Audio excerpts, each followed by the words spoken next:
welcome back to another episode of My Memorable Games, where club members of the past and present come on and talk about their seasons and career with the club. Today we're here with Max McNamara. Max was our overseas in 2011. Good evening, Max. How you doing? Very well, Rat. How are you? Good, mate. Thank you. Good to see you. Good to see you. So, first of all, a bit of background on how you got involved with the club. Yeah, so I was 21 when I came over to the UK, and I wouldn't call it a rite of passage per se, but a lot of cricketers, especially in Sydney, where I sort of grew up and played cricket, still play cricket. Finish school and get a bit of cricket under their belt and try and do a season or more in the UK. So so at 21, I played a couple of seasons of first grade here in Sydney and decided that was a good time, end of uni for me, to go and play cricket in the UK. So I put my details up on a website. I had no idea what it was called. Some site where overseas clubs, especially in England, had a look and sort of look at your details, who you were, what you're looking for, and try to match you up with what they were looking for. And I was just saying to you earlier, Rat, my memory is terrible, but I'm going to go out on a limb here and say that I spoke with yourself, Homer, and Stewie about coming over to Southend, and had a back and forth emails and a couple of chats, and it was a good fit. Actually, funny story, Homer had a friend out here at the time. His name was Grant. I got him on Facebook. Grant Goodwin, loves cricket. The bloke is always travelling. And Homer's like, I've got a mate over there. He's in Sydney. Where are you playing on the weekend? I'll get him to come down and check you out. And I'm thinking, shit, this bloke's going to come and cricket. What's going to happen here? So he's come down and he checked me out, make sure I could play cricket. Good bloke. And he said good things about the club, and I was there at the end of the season. Great stuff. So you were playing first grade then. Who were the senior players in your team then? Did you have any state players playing then? Yeah, so probably that year was a good year that year, actually. We did all right in first grade. I think the year before we'd lost in the one-day final. That year we'd won the under-21s competition, and that's pretty hard to win. You got some pretty good cricketers going around in Sydney, as you can imagine. So in that team then we had Josh Layla, so he's obviously played a bit of state cricket, fair bit of Big Bash cricket. Pat Cummins was playing in our team that year. Jordan Silk was in that team. He plays for Tasmania now in the Sixers in the BBL.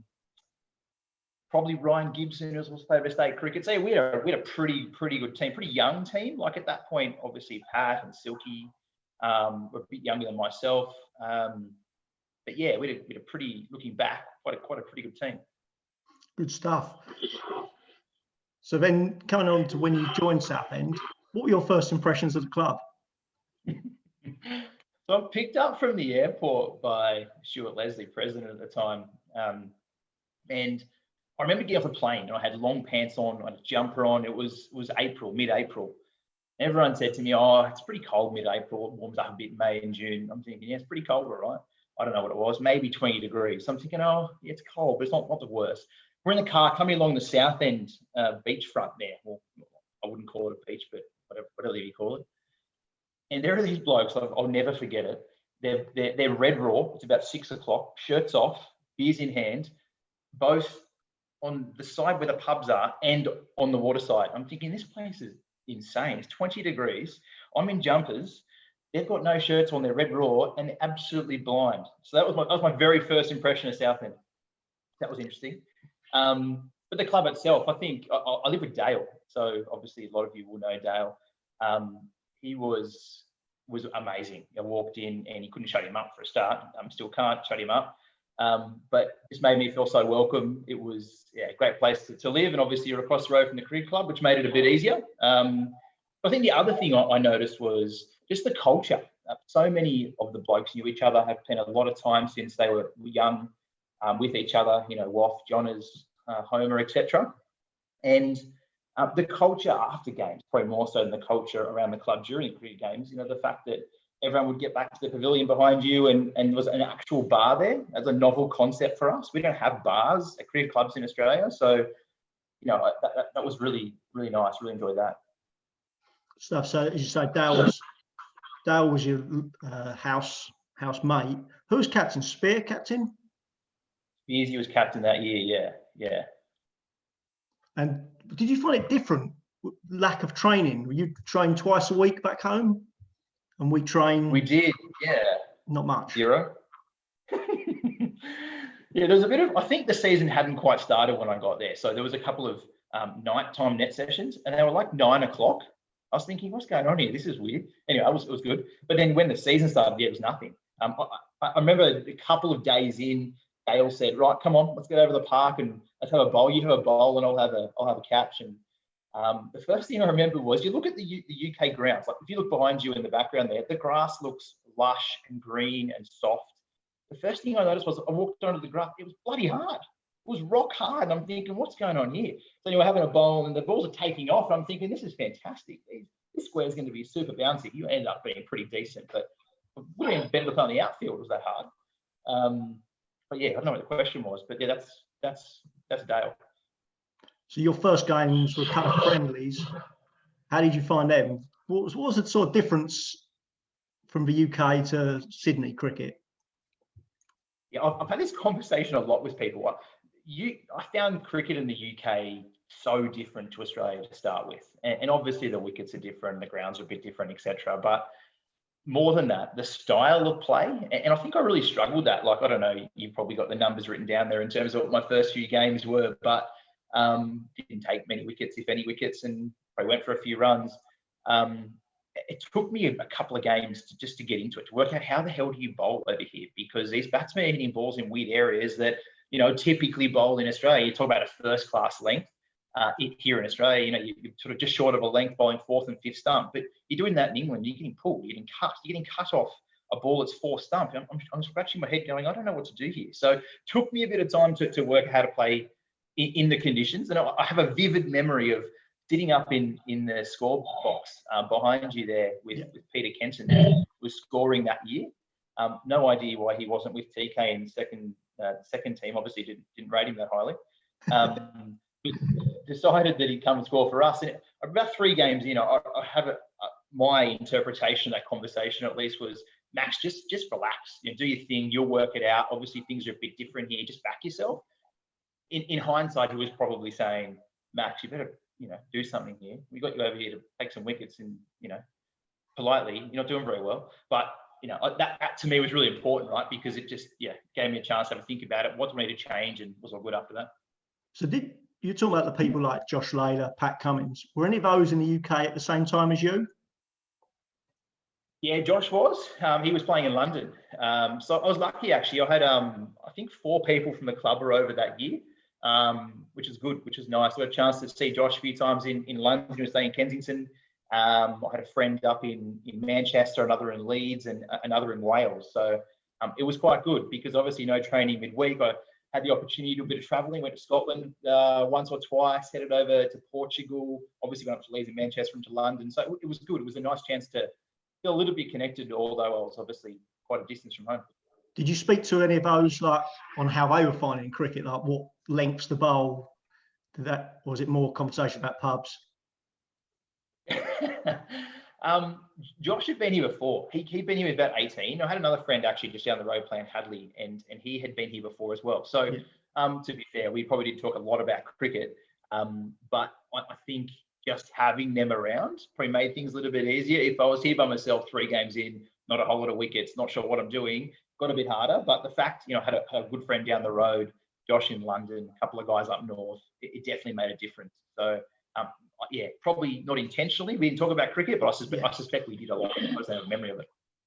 So you're saying your first 3 games, you had none for 37, 2 for 28, and 3 for 44. So not the worst, but as an overseas, quite often people just tend to see you off. Did you find that they'd just see out your overs and try and score at the other end?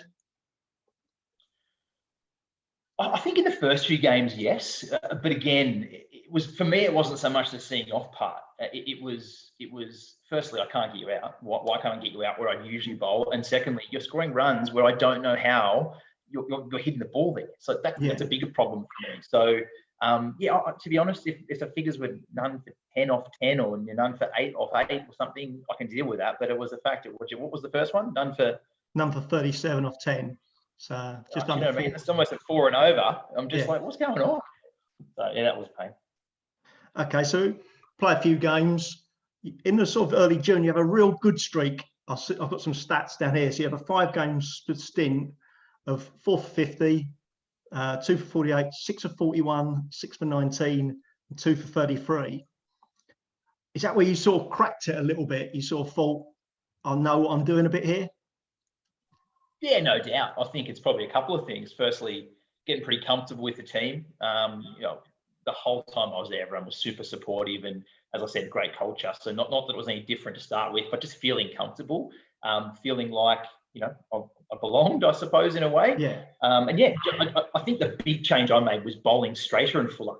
Whereas in Australia, if I did that, I would have probably been taken through the leg side or driven down the ground. But just bowling that different length on English wickets, English batsmen who probably didn't want or weren't as comfortable, whereas they would have been in Australia, that was probably the big thing. But it was nice. It was nice to put some good performances on the board. And for me, it was interesting. There's 2 things in particular, I think, at that time that really got me going. The first was, you know, as I started taking a few wickets, I was doing pretty well. I was up there in terms of the leading wicket takers. Not that I sort of paid attention, but people like Bell sort of made me clear about that. He was across every statistic across the country. So he was pretty clear about how we were going and how everyone else was going. And that was nice motivation, right? Keep doing well, keep taking wickets, and it'd be nice to finish up the top somewhere. And the second was, there was a I remember this. I had to ask Bells because he has a very, very good memory of this stuff. There was a West Indian fella playing, and he scored a few runs. So he played for Leon C, and he scored a few runs. He's got maybe 180 odd, and everyone started talking about this West Indian bloke, big unit, bowled a bit, hit the ball pretty hard.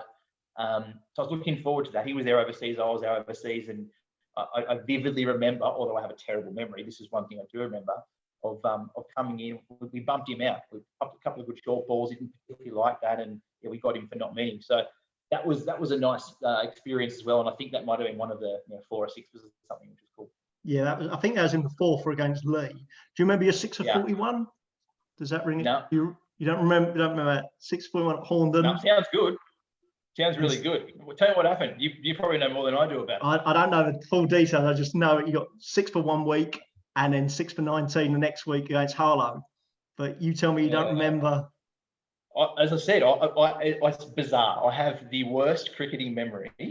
Usually my memory is pretty good about other things outside of cricket, but I knew in that season I took a couple of sixes. Don't get me wrong, but if you said, were they 2 in a row? Who were they against? Where were they? Couldn't tell you anything. So sounds like it was a good day. 2 good days.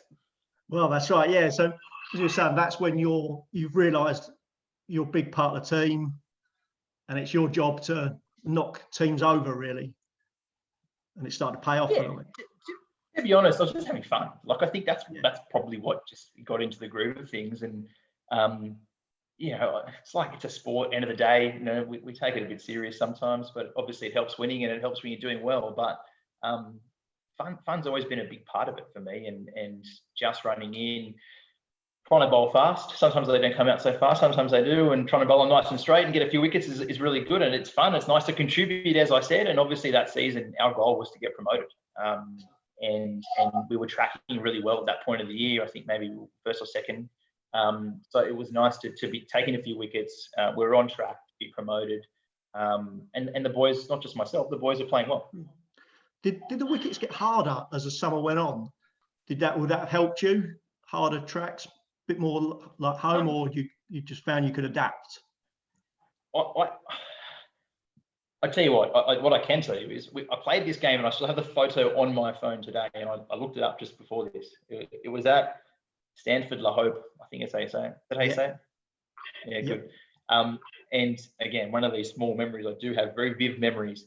Turning up to this game, and it was probably mid to late June, and this you turn up to the ground, you look at the square, 5 or 6 pitches, you couldn't tell where the wicket was, and I thought, we're not playing cricket today. It was a bit wet, couldn't see where the wicket was, and you stood in front of it. Only reason you could tell that was the wicket was because it had the markings on it, looked exactly like the rest of them, and I thought, this is a number of months into the season, and we're going to play cricket on this. And we did. We played a full game of cricket on it. It actually behaved very, very well. But that was a shock to the system. So did they get harder? I don't remember the wickets getting harder week in, week out. But to be honest, I probably wouldn't have cared very much. It wouldn't have really bothered me. You know, in England, the ball swings. It's usually seaming. Whether they got harder or not probably wasn't going to faze me too much. Is that something you found, that the ball swung for longer than back home, or? Oh, definitely. You know, the balls were swinging all day. You know, I remember John swinging the ball from first ball he bowled to the last ball he bowled. I haven't always been a massive swinger of a ball, especially in a second or third spell, but you know, they also seamed around a bit. Obviously, a bit more grass on the wickets in the UK. That made things a bit easier. But there's no doubt, you know, look at the cricket now in Australia. Look at this, the season just gone, or the series just gone against India here. A ball didn't swing for 4 tests. So it'd be nice to be able to use a Jukes back here. And they're seriously talking about that, because the kookaburras are just embarrassing at the moment. So I think you were the first person I'd ever seen who'd actually look at the box of balls and pick the one he wanted. Like, and I don't think I'd seen that from an opening bowler before. I think Waff would just like get chucked a ball, but you would look at the box, wouldn't you, and actually pick which one you wanted and give the opposition a crap one. Are you having a stab at me or a stab at Waff there? No, it's not a stab at anyone. No, it's just something I'd never seen before. I think I just got that from back home, right? That's what we do. We have a look at cricket balls, and whether we knew what the hell we were doing or not, it's a totally different story. But we try and find one with a pronounced seam. Really red balls, we find the really red kookaburra balls don't tend to swing. So, you know, we try and pick a lighter ball, more pronounced seam, and, you know, hope for the best. But to be honest, let's be honest, if I was looking at a Dukes ball at 21, there's a good chance I had no idea what I was looking for. Just one of those things that you make out. I know what I'm talking about here. Look at the ball, exactly. chuck it up in the air, exactly, and right. just guess. Exactly. And hope for the best. Hope for the best. But so you had this real good run. Then you got injured, I believe. Did you have an injury? I did. I got injured, and again, I can't tell you what I did. Couldn't tell you. But obviously, it was something to do with my leg or something like that. I've been pretty lucky with injuries. You know, probably up until the last few years. I had a pretty good run. I really didn't miss much cricket at all. One of the first injuries I reckon I'd had for a couple of seasons. So it was super frustrating, because obviously the last thing you want to do, especially when you're playing good cricket, is not play. Yeah. And there I was, obviously taking a few wickets, and the team was looking good, and I found myself obviously turning up every Saturday to watch rather than play, which was frustrating. But yeah, worked pretty hard, got back out on the park eventually, and saw the rest of the season out. Yeah, I had a look on your play cricket, and I think there was a game that was called off because the opposition got chucked out, but you almost missed a month of cricket. So a fairly bad, not bad injury, but so a frustrating time when you were going well, that you couldn't play.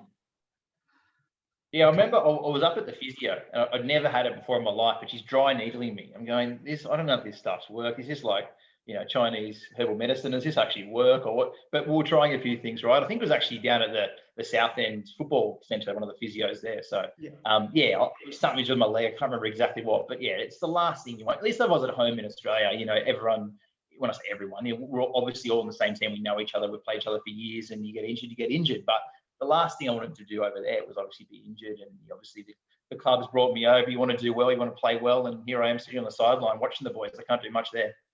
That's it. I remember you played. I remember picking you to play a game in the second team when you were injured because someone dropped out. I think you got told he's not allowed to bowl, and I think I batted you at 9 or something stupid like that.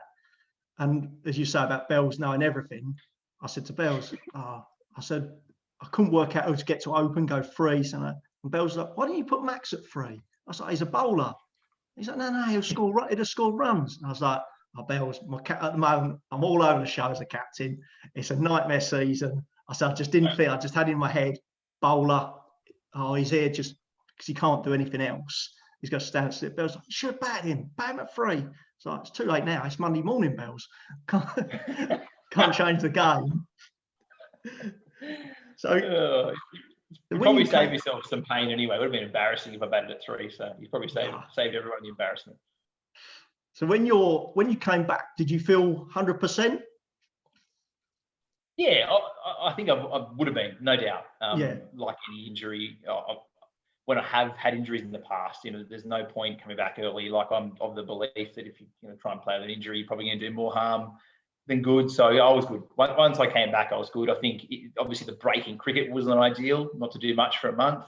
So again, you probably have some stats as to how bad I was for the first few games after that. But yeah, there's no doubt when I came back, I probably would have been good to go. Yeah, no, I looked at, as I say, looked at the stats, and certainly wasn't bad. But it wasn't the sixes; it was ones and twos. But I think also at that stage of the season, you were playing games where it was 10 overs per bowler. So you played half the season where you could bowl unlimited. Yep. But when you've only got 10, you tend to be seen off a little bit rather than we'll see this lad off and try and score at the other end. But it's a decent season. Promotion was obviously the aim. Exactly. And I think at the end of the day, we did that. And I remember obviously towards the back end of the year when we were doing pretty well and we looked like we were going to go up, it was it was positive. And that's probably back to the culture, right? Getting people back to the club. Yeah.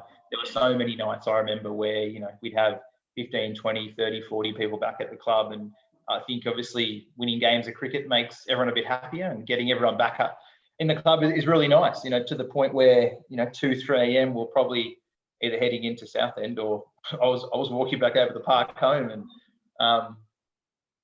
at times probably had a few too many drinks. I remember there was a night where myself and Connor, in our infinite wisdom, decided we'd stop by Waffin's backyard and we'd rearrange his backyard. We thought that'd be pretty amusing at about 3 a.m. And we must have, obviously we had a few drinks, and apologies, Jen, if you're now watching this, but we must have been a bit loud, and I think we woke them both up, and I just remember Jen screaming out the window, "What are you doing?" or something along those lines, and myself and Connor let ourselves out. But what I find amazing about that is that Connor, no one remembers Connor's part of that. It was all blamed on me. Like it was probably Connor's idea, and I've just followed along with it, but it's all landed on me. But I think that's the sort of stuff he got up to, right? Winning games of cricket, and the culture of the club was awesome, and those sort of things tended to happen on the back of it, and it was a bit of fun, maybe. I think also with Ben, what goes around comes around. So I've been involved when he's done that to other people. So I think you just basically go Ben back what he's done over the years. So there's no sympathy for him. One thing we haven't covered is your batting, because you were a decent bat. Did it frustrate you batting so low? Oh, look, I think I wasn't a great batsman in Australia. Let's get that very clear. But I think that's also the result of progressing quite quickly through the grades in Australia. You are pigeonholed either as a batsman or a bowler, unless you're a pretty good all-rounder pretty early. Like in junior cricket, I could bat a bit, but obviously it's very different to grade cricket, and obviously coming over to the UK. I think I was just batted where I was because, at the end of the day, the club was looking for someone to bowl, and we had a pretty good top six. Yeah. And looking at where I batted back in Australia, that's where I batted, sort of 9-10. So that was a logical place to put me, and that was fine.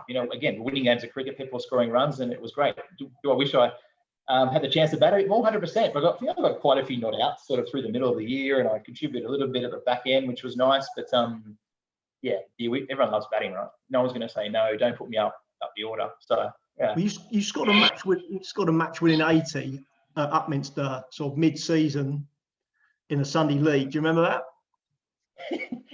We had this conversation just before. I remember the score, right? I couldn't tell you where I was. I could have been in South Africa for all I know, but I'm sure it was a cracking innings. I probably hit, I don't know, a couple of sixes over mid-wicket that came off the top edge or something. But that's about all I remember. Okay. As we said off camera, a strange day. Probably the only time you've played in a team where your captain's been locked in a changing room by his teammates. Oh, Glenn, he was a good sport, wasn't he, Glenn? He wasn't particularly happy about that. And it was a good guy. I didn't get to play a lot of it. For context, the Sunday team is obviously very different to the Saturday team, right? So we have people like TK, Connor, Cows, Dave Enderby. How could I forget Dave? Just want to give some context to Dave quickly. It's unrelated to Glenn. I'll come back to Glenn. But I remember the first weekend I was at the club, and again, we're probably at the clubhouse because my first weekend people came over and said hello. And I reckon 16 people said to me, "Have you met Dave Enderby yet?" And I said, "No, who's this Dave bloke?" I said, "You'll know him when you see him." What do you do with that? I never met someone before that I would just know him when I saw him. And that was nothing to do with cricket. That was just him off the field. And I was told, obviously, wait till you see him play cricket. I thought, okay, this would be interesting. So he didn't disappoint, Dave, and I'm lucky enough to be pretty friendly with Dave. And he's come over to Australia a couple of times since and stayed with me, which has been really nice. And for me, separately, that's been a really good part of obviously coming over to the UK as well. You know, Connor's been over here, Bells has been over here, Andy Banks has been over here, caught up with him. Obviously, Dale's here now, and he stayed with me for a few weeks, and we catch up pretty frequently. So that's another part of the club I really loved, you know, catching up with those guys when they've had a chance to come out to Australia. But yeah, Glenn, he captained the Sunday team, right? So we had, you know, people like TK and Cows, and as I said, in the team.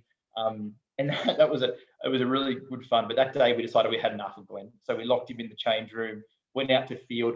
And again, Bells will probably correct me here. I don't know if he was playing, but he probably know anyway. We spent a couple of overs in the field, and we decided then we probably needed 11 blokes out there. So we let him out of the change rooms. Now he's stomped, and he wasn't particularly thrilled. I can't remember exactly who did it. I don't know. I'm not sure who locked him in. I think it was you? I don't know. Might have been Connor. Could have been maybe, yeah. Cows, maybe. Yeah, it was say you, me, Cows, Connor, TK. Sibbo was playing up. Part of me thinks Sibbo might have.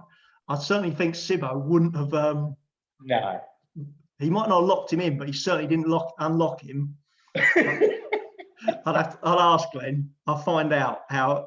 But yeah, that's it. I don't think we'd let him out. I think the opposition let him out. Really? I think he was banging. I think he was banging, and the opposition let him out. And then all of a sudden, our captain wandered back onto the field. They must imagine what they thought of us. Imagine what they thought of us. They've locked their captain in the change room. They must have thought these blokes take different level. It's not something you see often, is it? No, it isn't. So coming back onto your batting, you got last game of the season, you bat 4, you get 94 against Horndon. Do you remember how you got out? Again, I'll go on a limb here. I think I know. So I thought it was 96, but it's good to know it was 94, which makes the way I think I got out even better. I'm pretty sure I've tried to slog the bloke over mid-wicket and got caught on the boundary. Could be wrong. Maybe I'm wrong. You'll probably tell me here. But I do remember that day, and I remember it was the last game of the year, and I can't tell you why. Spearsy decided that it was a good idea to put me at 4 that day, but I'm glad he did. We scored some few runs. I think we batted together for a fair bit, myself and Spearsy, which was nice. But yeah, how do I get out? Caught on the boundary? Don't know, but I asked Bells, because as you say, Bells knows everything, and I would say it wasn't anything horrific, because I said to Bells, did he get caught on the boundary or something stupid? And Bells like, I can't remember anything like that. So I think if you had been caught on the line trying to get a 6 to go to 100, Bells would remember that. Oh, I'm sure he would. Yeah, that's good to know. He said he didn't. He said nothing jumped out at him. So I just wondered if you sort of remembered. Have you scored 100 since? No, nowhere near. I don't think I've scored 50 since. So that was your one chance. I've got 100, right? Under 16 and under 50. I've done just 16's competition, but I was 15. It was my last game of junior cricket, and I knew in reality playing grade, and as I said, you get progressed relatively quickly through grade cricket if you half decent at what you can do. And I knew that was my last chance. I got 100. So it was a similar moment, right? I'm at South Church Park, my last game for the club. I'm thinking, all right, here we go. Got to get 100. Get to 94. You get to 90. You're like, here, this is it. I'm going to do this. This is going to be the one. Probably like Dave Enderby's 100, but it wasn't. He probably got to about 30 and thought this was the one. But I thought, this is it. I got 90, 94. Just need a 6 to bring this up. And I feel like I got caught on the boundary. I probably didn't, but that's how it goes down in my mind anyway. Going for a big hit. Well, you definitely. The only thing I noticed from the card was you had plenty of time left to walk singles. I wasn't walking between 94 and 100. I can give you the hot tip. Is that too sore by then? You just not running? Oh, no, not sore, but just like you're not going to get to 100 in single. You're not getting to 9. I didn't get to 94 knocking around singles to get to 94, so I wasn't going to go from 94 to 100 in single. Well, I got a ton a couple of years ago. I went from about 80 to 100 in singles. All men back on the boundary. yeah, that's probably why I wasn't sore either, because I hadn't spent enough time out there to be sore. Fair. So how, summing up your season at Southend, how would you sum it up? As a cricket, firstly on the cricket field, how did? Slow start, like as we've sort of talked about. It took me a while to get used to the conditions, and then as we got into it, I think, as I said, I started really having fun, enjoying myself. Taking wickets makes a big difference, and then it just became natural. Got into the groove of things. Really frustrating to get injured halfway through. That really, especially you'd rather at the start of the season or the end of the season, right? Literally right in the middle was really frustrating. But as I said, at the end of the day, the key thing for me was brought over to make sure we helped the boys get promoted, and we did, which was great. And I've only got positive things to say. I look at that cricket team, and obviously everyone was pretty close, and they played with each other for quite a few years, and that was awesome. And they were so welcoming of me into the group, and genuinely had a great time, and it was nice to contribute a bit. Okay, so just before, to bring on to your stats from the summer, so you got 45 league wickets at just under 17, which not bad, and 366 runs at 52. So yeah, those not outs, right? They're those not outs in the middle of the year. Yeah, 20 here, 30 there helps a lot. It does. It's certainly no bad thing. It certainly helps. But as you say, a good season. But what about off the field? Because you said earlier you travelled a bit, which not a lot of overseas do, to be fair. A lot of them stick around. Did you enjoy that part as well, getting out? Oh, huge. I think early on, I wasn't working, and I didn't need to work per se. I didn't know what it was going to be like. So I just thought, look, I'm here to play cricket. Let's just do that first and foremost and see what happens from there. But then, just got bored. I got bored sitting at home all day. I watched probably 4 episodes of Jersey Shore pretty early on. Probably ended up watching Gossip Girl, which was interesting. But it got to the point where I was like, I've got to do something. I can't just sit at home all day. And I was lucky, as I said, I had some friends up north, had some friends in London, and a friend pretty close by as well. And we got out and did a bit. Obviously, we weren't training during the week, which we were used to back home. So I had the opportunity to do that as well. And I was 21. I think the big thing that I learned was it was probably a good time to come over. Talking to the guys who'd been to the UK when they were 18, 19, almost fresh out of school, haven't got a lot of life experience. They struggled a bit that first year, but coming a bit later, having been in the world a little bit more worldly, if you like, it made it a lot better. But also, I grew up so much in that 6-month period I was there. First time living out of home. Obviously, living with Dale made a big difference. He was super welcoming. But yeah, I think you learn a lot about yourself. You grow pretty quickly because you have to. And as I said, I was lucky to do a bit of traveling, and I got to Magaluf, which is an interesting place. Spent a bit of time in Portugal, down in Albufeira, which is cool. And towards the end, my old man came over, and my brother and one of my good friends came over as well. So we did a bit of traveling through Europe after the season. So such an awesome opportunity that in reality I wouldn't have had if I wasn't playing cricket. You went to the Lake District with Bells for a week, did you? We did, yeah, we did. We went to the Lake District. I didn't even know that place existed, but it was pretty cool. I don't think we played much tennis there, but I played a lot of tennis with Bells when I was in the UK. And I thought, you obviously would have seen Bells bat a bit. He struggles a bit, thinks he's great, thinks he's like Joe Root against India last night, scoring 200. But in reality, he's not a great stick. And I thought, mate, if you can't bat, there's no chance you're playing tennis. So we played a fair bit of tennis, and I backed myself in most games. And I just have a vivid memory of him continually lobbing me. And without fail, I'd approach the net, the bloke would lob me and then just laugh at me. And I got so frustrated. Because I wasn't not much tennis in the Lake District, but myself and Bells, apart from that, we rode a bit up there actually. Apart from that, we played a lot of tennis, which was cool. He asked me to ask you about Duval beer. He said, "Are you in?" I've got a photo of it on my phone too.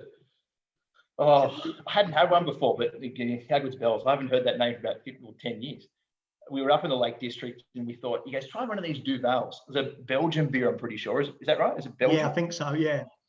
And it's about 13% alcohol. And geez, firstly, it tastes like crap because it's 13%, but knocks you around a bit. You have a couple of Duvals, you don't know where you are. Yeah, he said it wasn't great. He said you'll remember it. Oh, you do. 10 years on, you've just learned that I've got a pretty terrible memory, but I can tell you about the Duval. Avoid them. So would you advise a young cricketer from Australia come over now? obviously in normal times. Yeah, probably good luck if they get over now. They might not be able to get back for a while.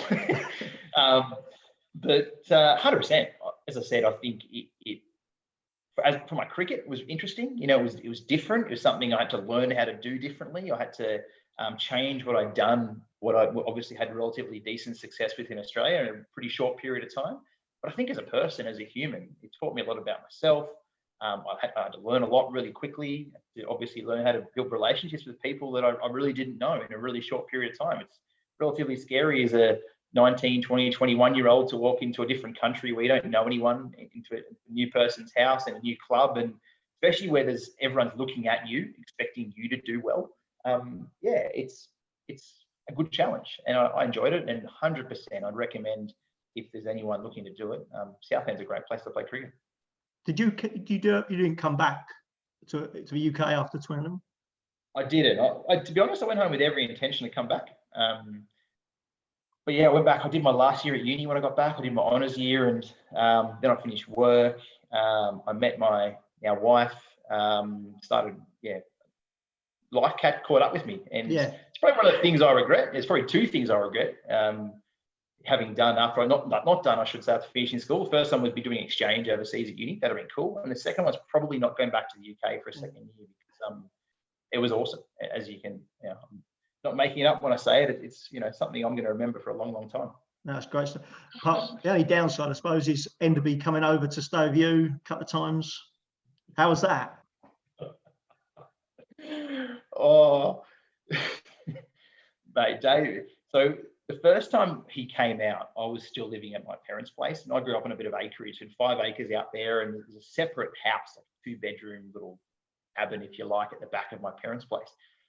So he stayed out there. Connor came out, and one of Dave's mates. There were 3 of them, and they spent about a week in Sydney and stayed out here. And it was middle of January, so stinking hot, middle of January in Sydney, and we're talking 35, 40 degrees most days. And I've got a photo on my phone. I've still got it. Dave's gone out for the day, ready to go out. Firstly, it's 40 degrees. He got jeans on. I'm thinking Dave inappropriately dressed for the weather. That's okay. Didn't change. And he put sunscreen on, and he was just white. So no concept of how sunscreen works. He just had it hardly rubbed in. He might have just done this. It's all over his face. I'm just like, you couldn't scream tourists any louder if you tried, Dave. But okay, let's do it. Let's get out there. So that was the first time. And second time, he wasn't much better. What I did learn, the bloke sweats. The bloke sweats like nobody I've ever seen. So he had this a Kubra hat, whatever it's made of. And I'm not kidding, by midday, between the start of the hat and the top of where his head is, just fully sweated around.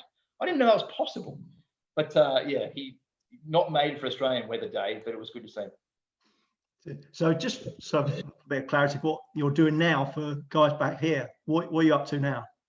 You still playing? Yeah, so cricket-wise, still playing, yeah. I've obviously came back. I played a few more years of ones back here, and started working a bit more, and I actually live in Manly now, so I grew up playing for Penrith and still do play for Penrith, but live on the beaches. I've sort of come to my senses and moved closer to the water. It's cooler out here, but yeah, still play for Penrith, but yeah, as I started working more and spending more time out here, played back to 2s and captain 3s for a couple of years, and as I was just saying to you earlier, I'm now just running around in 5s. I missed the first half of the season, and I'm coming back half of the season, and we're in a really great position. And I haven't been there for, I think I was counting 14 years. It's my first time playing 5th grade for quite a while, and absolutely loving it. Just loving running around with young cricketers, young guys. I was saying to them that they're literally half my age. When I was playing 5th grade, some of you weren't born, but it's awesome to play with them. At the end of the day, they're the next first graders of our club, so it's nice to be able to spend a bit of time with them. There's not many experienced older guys in those teams, so awesome chance to spend some time with them. And it's a nice way to spend a Saturday afternoon. And in terms of work, work in the city. I work in technology and IT. I don't do any in development or anything like that. It's more consulting that I do, and I look after a small team, which is cool. It's different every day, so yeah, it keeps me busy. But living in Manly, nice part of the world, wouldn't swap. I'm pretty lucky. Nice. So talking earlier about people you played with, are you still in contact with Pat Cummins? Yeah, talk to him every now and then. Obviously, he's pretty busy at the moment. I don't see him all that much because he's usually away. But yeah, a few messages every now and then, which is nice. He's yeah, I know his family as well. I'm good friends with his next oldest brother. One of the boys I was talking about, who was in the UK at the time, is his oldest brother. He has a couple of siblings. He was in Wales, so we went away together, and he also went to school with them as well. So yeah, I know him pretty well, and know the family. They're a lovely bunch of people. No, yeah, most of the guys I played with then, I still keep in contact with, which is really nice. no animosity on your part that Pat stole your baggy green career? Oh, there's one thing for certain: Pat didn't steal anything from me. I was closer to the Australian lawn bowls team, I think, than the Australian cricket team. So it's all right. Good stuff. Well, Max, it's been great to speak to you. You stay well. All the best, mate. Thanks, Brad. Appreciate it. Good to chat. No problems. Take care.